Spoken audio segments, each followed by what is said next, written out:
Just like every other normal person on this earth, the minute 2024 NFL draft ends, we're right on the mock draft simulator for 2025 mock drafts.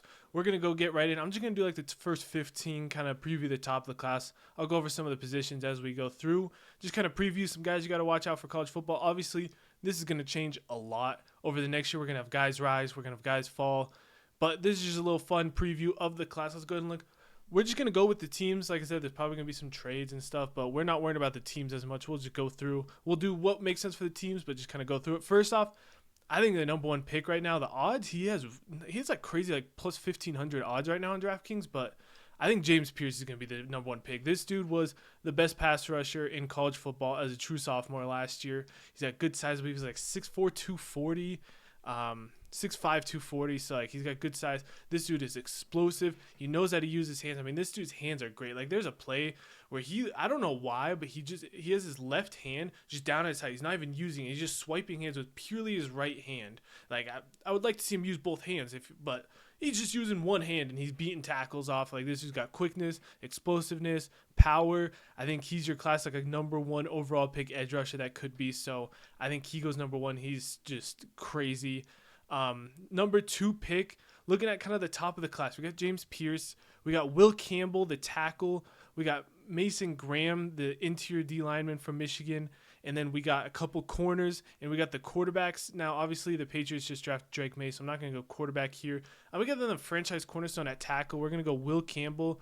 Will Campbell coming out of LSU, I mean, he was another guy, incredible last year. Part of the reason Jane Daniels was so good, that offensive line had two dudes that might be first-rounders this year, so to pair along with Malik Neighbors and Brian Thomas, like that team was just stacked. And Will Campbell's an incredible tackle. He's, like I said, Will Campbell and James Pierce are two of like the top tier dudes in this class.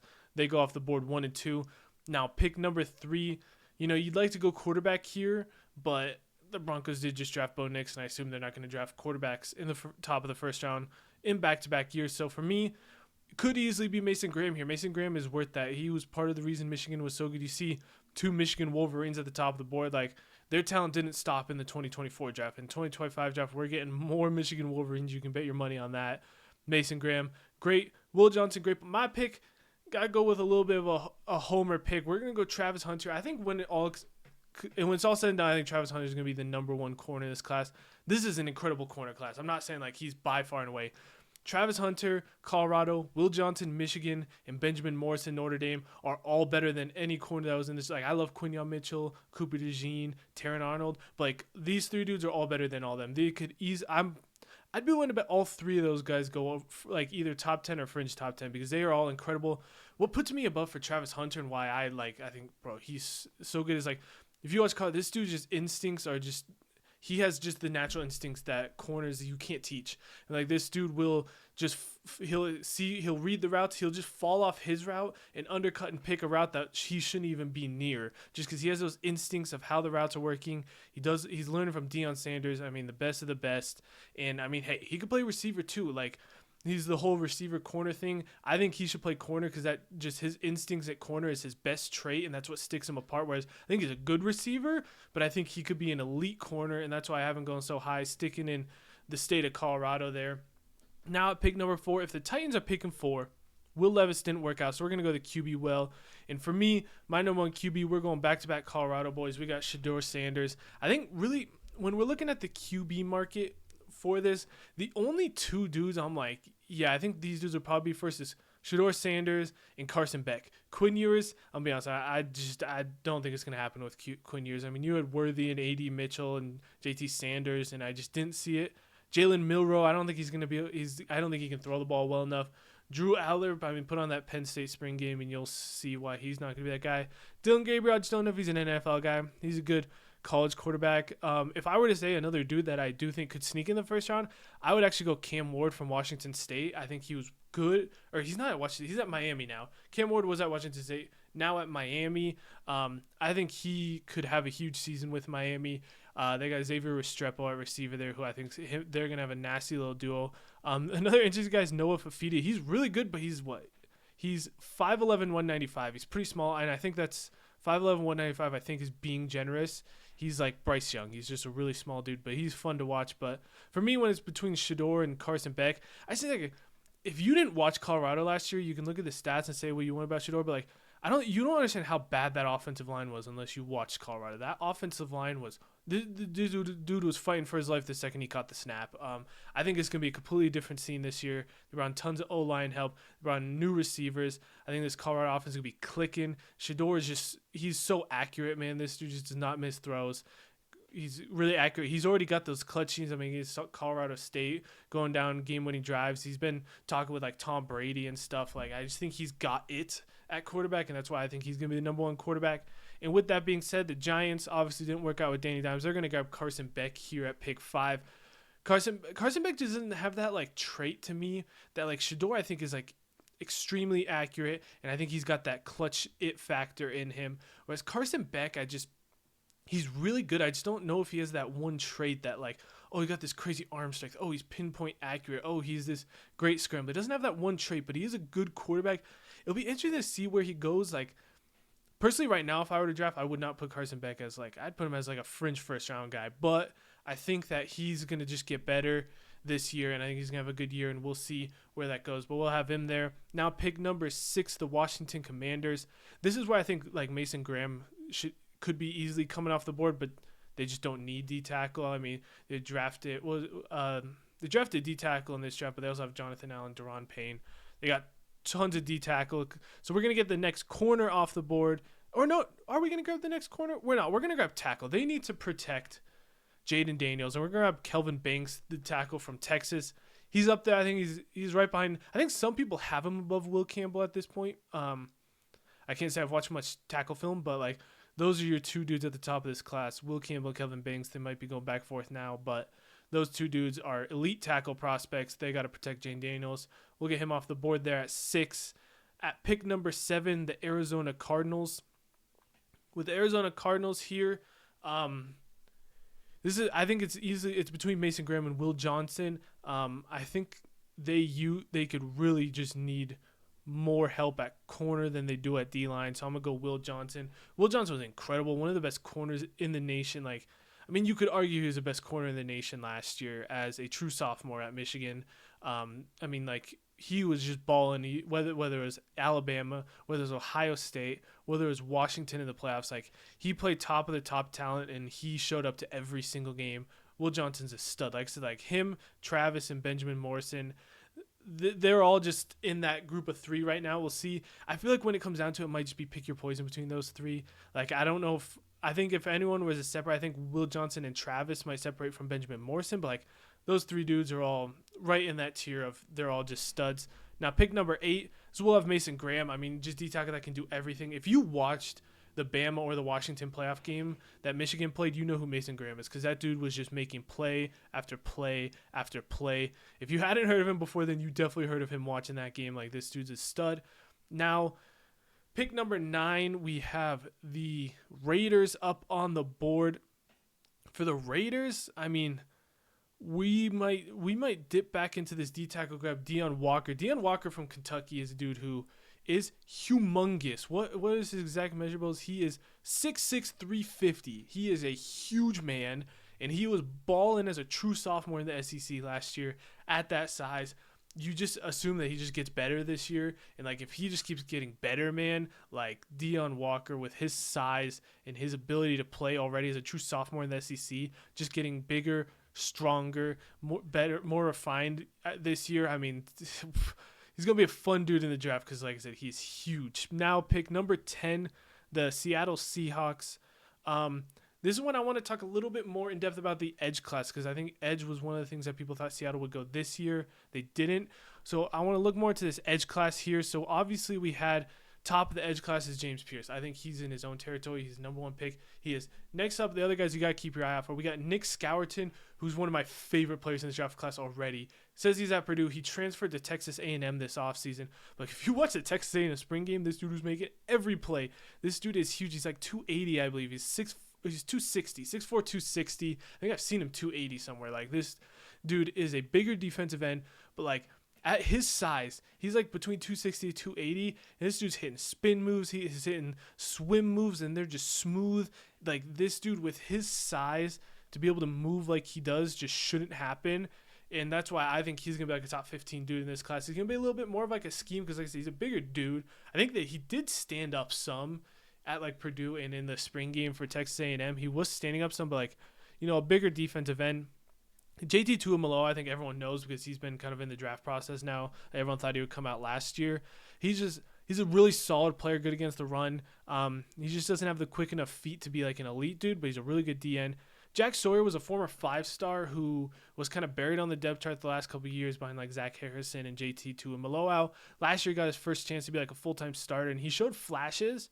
And I think like with his 5-star coming up, I think he's just going to keep getting better and better. If he does keep getting better and better, he could be a first-round guy. I don't think he has shown it yet, but I think he has that ability to step up, and I like him. Ashton Gillette, I don't know how to pronounce his name, but he's another bigger kind of dude in the similar mold to Nick Scourton. I like him. He's very strong. He's a dude that I think more of like a 3-4 defensive end lining up against guards. But he had some good reps against Joe Alt when they played Notre Dame, and you saw where Joe Alt went. So interesting dude. Princely Umanmielen from Florida. He's just a freak athlete. He transferred to Ole Miss, I believe it was. So Princely's at Ole Miss. He's just a freak athlete, very long dude. We'll see if he can find it put together. He's more just a trade student at this point. And one of my favorite dudes who is lower on here is Patrick Payton from Florida State. When you watch Florida State last year, like Jared Verse was balling, but really, I think the dude making more plays than Jared Verse was Patrick Payton at times. Man, Patrick Payton was making more plays than Jared Verse on that field, and Jared Verse went first round. Like Patrick Payton, I think will be a first rounder. I think he's just electric, but like I said, I don't know how they're going to use him, but we're just going to take the best player, and that's Nick Scourton here. Go look up some Nick Scourton, Texas A&M spring game, because this dude is nuts. Next up, we got the New Orleans Saints. And with the New Orleans Saints, let's go ahead and jump into the receiver market. Quick look ahead. We got Luther Burden. Like I said, depending on what you think of Travis, I think Travis is a corner, and I think if Travis was a receiver, he wouldn't be the top receiver, but I think he is the top corner, so we're going to look at him as a corner. But looking at the pure receiver market, Luther Burden is a top 10 kind of receiver. Like, this dude is electric from Missouri. He's one of the main reasons Missouri was so good last year in the SEC was him, because he was balling. I'm not even going to try and pronounce his first name, but McMillan is huge. He's, 6'5", 205. He's a big man. He had a lot of good reps last year. He moves well for being big, too. He's not like Johnny Wilson big, but he's 6'5", 200, but he moves well. I think he's we'll see what quarterback play and how Arizona's got a couple dudes in this draft, so I think they could be a fun team to watch, and I think he just gets better and better, and I think he's a dude that's going to test incredible. We're going to be this dude's 6'5", 200 testing like this. He's going to have a high RAS, and he's going to be a good guy. Mecca Buka, everyone knows who he is. He was another guy who could have come out last year, kind of slot guy. I really liked Mecca Buka. I thought he was a early second rounder kind of dude. If he would have come out this last year, he decides to stay. That Ohio State, just watching all those dudes is going to be so fun. And then Evan Stewart's probably above Emeka Buka for me. Evan Stewart was at Texas A&M. He's now transferring to Oregon. Him and Tez Johnson at Oregon is going to be such a fun duo to watch. But Evan Stewart was, A&M just never really got the most out of their dudes. We've seen it with everyone that comes out of A&M. You see with Ainias Smith never really got to his full potential. I don't think Edgerrin Cooper got to his full potential. Evan Stewart didn't. And then another dude who I'm really interested in this class at D tackle is Walter Nolan, who's a former #1 recruit coming out, who had some flashes but never really put it on at Texas A&M. Walter Nolan now at Ole Miss. I think he's going to ball. But Evan Stewart's a dude who I think is just going to get better and better and have a huge year this year, and I think he's going to be a first-round kind of guy. Trey Harris out of Ole Miss. He's a bigger kind of body. We'll see. I haven't seen it necessarily with him. Isaiah Bond transferred to Texas, I want to say. And then Xavier Restrepo I was talking about earlier, I really like. This is a good deep receiver class. Torrey Horton, I think, is a great second-round receiver. You got some of those dudes. But in terms of first-round, you're Luther Burden, however you say his name, McMillan. I think Evan Stewart's going to be one of those top dudes to look at. With that being said, we're going to get someone with Chris Olave and go Luther Burden. Next up, we got the Tampa Bay Buccaneers are going to select a guy I forgot to mention on the edge market, who is for some reason a linebacker and one of the most frustrating players in this entire class for me, and that's Harold Perkins. And I'm not frustrated with Harold Perkins because Harold Perkins comes in as a true freshman at LSU and leads the whole college football in pressures or sacks. There's some crazy numbers as a true freshman, elite pass rusher. And then what do they say at LSU? They look at that freshman year and say, let's put this dude at middle off-ball linebacker. And like this dude just not rushing the passer much. Like he still rushed a little. They played some at like outside linebacker where he's coming off the edge. But like he can play off-ball linebacker. Don't get me wrong. This dude can play off-ball linebacker, but he is a edge rusher at his best. And I think he can drop into coverage, but like I think that's what's gonna make him so special, man. Guy like Harold Perkins, think about like just this dude rushing the passer is so good. I don't know why they're playing it. Like I said, he can do it. He can play off-ball linebacker, but he's just so much more valuable as a pass rusher. So I'm gonna have Tampa Bay drafting him as an edge rusher here, not off-ball linebacker, edge rusher. Harold Perkins there. Looking at the linebacker market, really good linebacker class. Abdul Carter, I think, is a first-round guy. Really smart, instinctual dude at Penn State. And Barrett Carter was the better Clemson linebacker. He could have come out this year. He decided to stay. Those three dudes, if you're including Harold Perkins, are all like fringe first-rounders. I think Abdul Carter and Harold Perkins definitely first-rounders. Barrett Carter, depending on how his season, we'll see how he ends up. Next up, we got the Colts. I've already kind of talked about him. We're going to go Benjamin Morrison here, get some help at corner. He's a stud.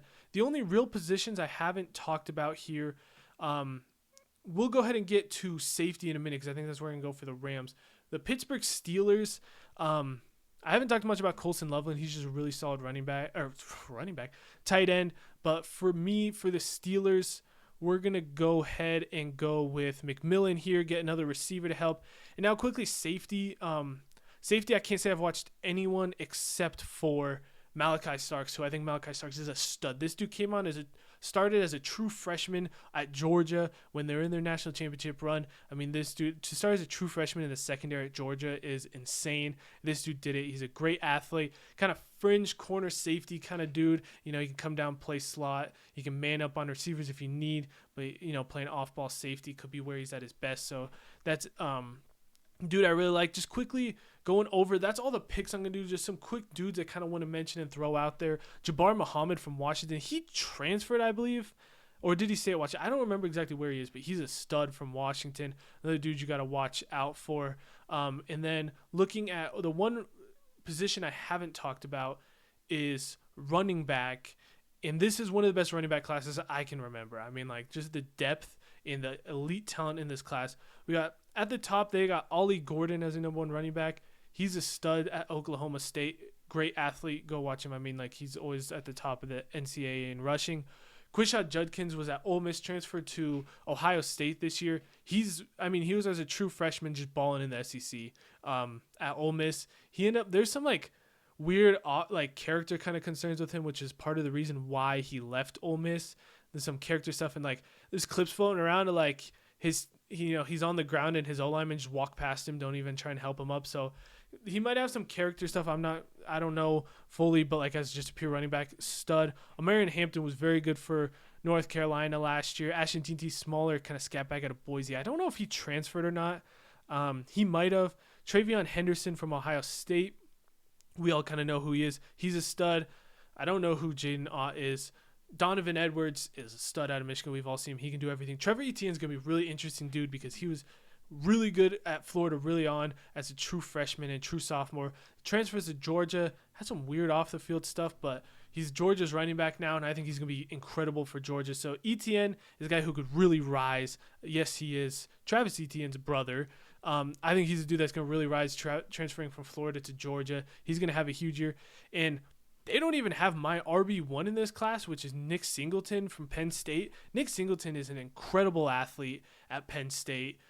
He's out there, and Nick Singleton came on the scene as a true freshman and was just completely balling as a true freshman at Penn State.